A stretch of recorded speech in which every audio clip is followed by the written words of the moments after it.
Welcome everybody to the Kane Shannon Weiler Employment and Labor Group. My name is Michael Weiler. I want to introduce Chris Drinoff. Chris is the head of our group, and I was pleased to join the group in October 2019. What's happening with companies that have laid off people because of COVID are kind of in a holding pattern, kind of don't know what they're doing, hoping to come out in the fall. What's happening with those people in terms of deemed terminations? Yeah, so this has been a really interesting storyline to follow. Pre-COVID-19, the Employment Standards Act said that after 13 weeks, any temporary layoff would automatically become a termination. So 13 weeks in any 20-week period, if an employee had been laid off, that's deemed an automatic termination. And after COVID, people realized that this was going to be an issue because there were so many employees that had been laid off and so many businesses that intended to recall these employees but just needed a little bit more time before they could do so. And so there were some changes made, and originally the 13-week period was extended to 16 weeks, and there was some additional lobbying done by the business community, and that 16 weeks was extended to 24 most recently. So the date in which these layoffs will become automatic terminations is now August 30th, assuming that the original layoff happened in March. And even with those 24 weeks, that's still an issue for businesses who still have employees laid off and intend to recall them perhaps in the fall or in the winter.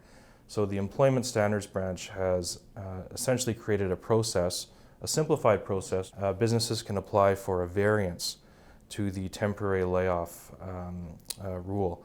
And basically what they have to do is they need to have 50% or 51% of the workforce sign on to this and apply to the Employment Standards Branch, to the director, for a variance to the temporary layoff provision.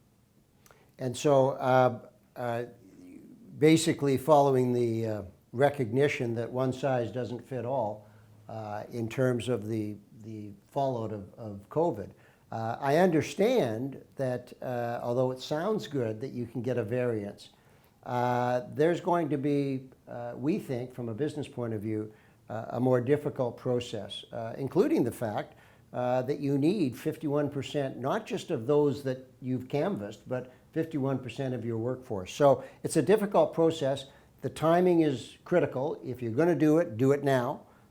Because as Chris says, it comes to the end in August. So we found that the one thing out of COVID, instead of having in-person seminars, we're doing more and more webinars.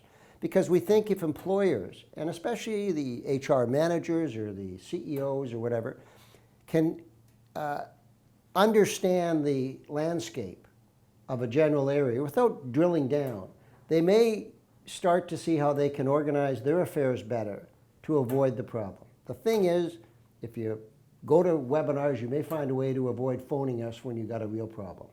And so we're going to continue to do that because we think coming out of COVID, there will be a lot of activity. So check us out. We'll be putting that on our website and letting you know what's available.